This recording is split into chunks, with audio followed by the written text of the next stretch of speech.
People often take time for granted. What is time? You either have it or you don't. But in fact, time and one's sense of it is a product of where you are, where you live, your culture, and the way that your society is organized.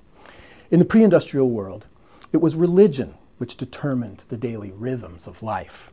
The church bells called people to prayer. It regulated the markets. And the ways in which the demands of religion were used to organize time had really profound impacts on other aspects of life. For example, the Catholic Church, for a long time, prohibited usury. Usury is the habit of loaning money at interest. And at least in part, the justification for this prohibition was because loaning money at interest was a way of selling time, and time belonged only to God. Now, eventually, of course, these prohibitions on usury were relaxed. People were allowed to loan money at interest, so long as the rates were not too high.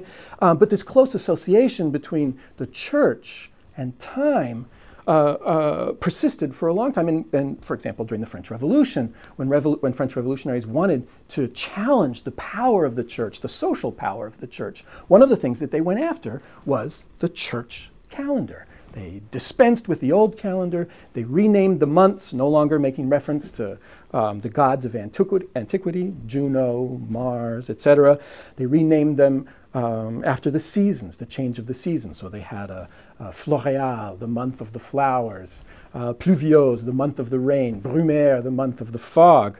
They got rid of the 7-day week. They got rid of Sunday as a sacred day. They created a 10-day week. This was an attempt to reorganize time in a new way. But of course, really the most fundamental changes in our sense of time came with capitalism itself. Industrialization creates a new sense of time, which is partially related to the tremendous money, the investments that industrialists had to make in the new factories. If you invest this much money in a factory, you can't afford to let that machinery sit idle. You need to regulate the arrival and departure of the workers. You need to clock people in.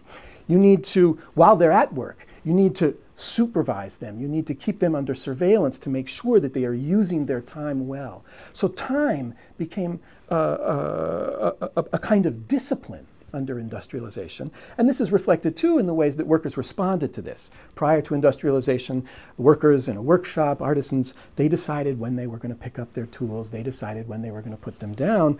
Under industrial circumstances in a factory, workers battle about time. A worker slowdown is a way that they might resist time discipline imposed upon them by their employers. And what is a strike, after all, but an attempt by workers to make time work for themselves?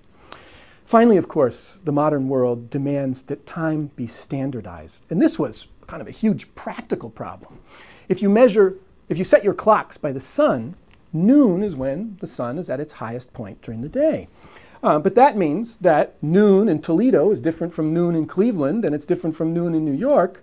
And there was a tremendous pressure to standardize time in the 19th century, above all, by the railroads.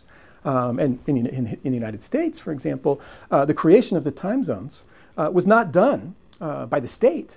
It was pressure from the railroad companies themselves, who needed to impose this standardized sense of time on everybody in order for their business to operate. So if people complain now about wasting time or not having enough of it, it's partly because time has itself become a commodity like all the others.